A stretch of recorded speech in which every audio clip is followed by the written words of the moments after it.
গাইবান্ধা জেলার অটো মিশুক চালক ও পত্রিকা বিক্রেতা আনিসুর রহমান ওরফে ঠান্ডু মিয়া, ওনাকে অজ্ঞাতনামা দুষ্কৃতকারীরা ছুরির আঘাতে মারাত্মকভাবে আহত করেন এবং তার ব্যবহৃত অটো মিশুকটি ছিনতাই করে পালিয়ে যান।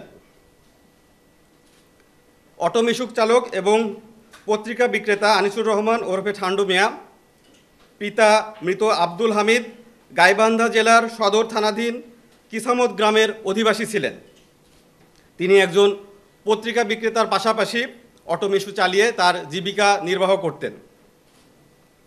ঘটনার রাতে অর্থাৎ 25শে এপ্রিল 2025 তারিখ প্রতিদিনের ন্যায় আনিসুর রহমান তার অটো মিশুক চালানোর সময় অজ্ঞাতনামা কতিপয় দুষ্কৃতকারীরা আনিসুর রহমানকে ধারালো চাকু দিয়ে মারাত্মকভাবে জখম করে মুমূর্ষ অবস্থায় আনুমানিক ভোর 4:30টার সময় গাইবান্ধা সদর থানাধীন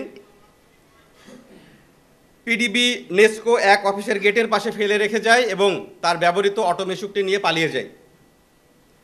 ঘটনা পরবর্তী সময়ে গুরুতর আহত আনিসুর রহমান ওরফে ঠান্ডু মিয়াকে একই দিন অর্থাৎ 25শে এপ্রিল 2025 তারিখ সকাল 8:55 রংপুর মেডিকেল কলেজ ও হাসপাতালে চিকিৎসাধীন অবস্থায় মৃত্যুবরণ করেন। মৃত্যু পরবর্তী ভিকটিমের স্ত্রী গাইবান্ধা সদর থানায় একটি দস্যুতাসহ হত্যা মামলা রুজু করেন। এই ঘটনায় এলাকায় যথেষ্ট চাঞ্চল্যের সৃষ্টি হয় এবং প্রিন্ট এবং ইলেকট্রনিক মিডিয়াতে এই বিষয়টা ব্যাপকভাবে প্রচারিত হয়।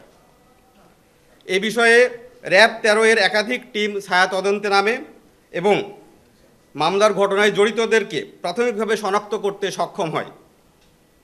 বান্ডেল থাকলে প্রতি সেনমানিতে টাকা বাঁচবে। বিকাশ সেনমানি বান্ডেল কিনে জিতুন প্রতি লেনদেনে।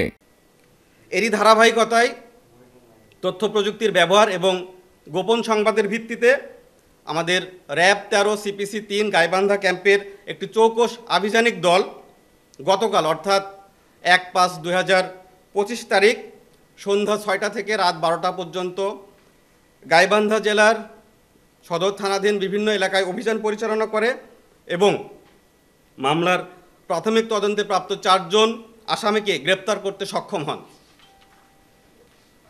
গ্রেপ্তারকৃত আসামিরা হচ্ছেন মোহাম্মদ কবির আলম, যার নামে চুরি, মাদক এবং দ্রুত বিচার আইনে 9টি মামলা রয়েছে, মোহাম্মদ রাসেল মিয়া, যার নামে একটি মামলা রয়েছে।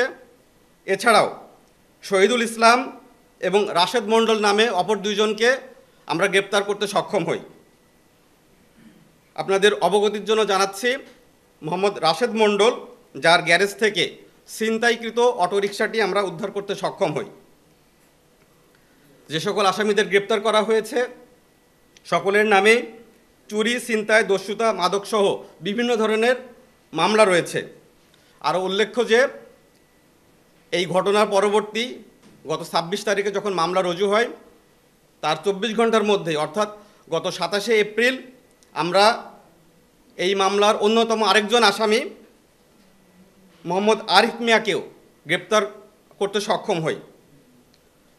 আসামিদেরকে স্থানীয় থানায় হস্তান্তর করা হয়েছে এবং পরবর্তী আইনানুগ ব্যবস্থা গ্রহণের জন্য কার্যক্রম চলমান রয়েছে।